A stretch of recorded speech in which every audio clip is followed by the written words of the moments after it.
ایک بڑے بزرگ فرماتے ہیں کہ جو چیز اللہ کی محبت اور تعلق کی وجہ سے حاصل ہو اسے ضرور استعمال کرنا چاہیے۔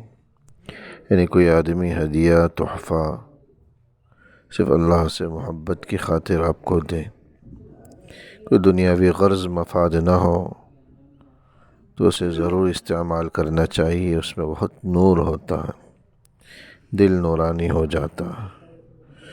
چنانچہ ایک بزرگ دوسرے بزرگ کی ملاقات کے لیے گئے، پاس کچھ تھا نہیں تو راستے میں جو گری پڑی لکڑیاں ہیں انہیں ہی اٹھا کر چلے اور ہدیتاً پیش کر دیا۔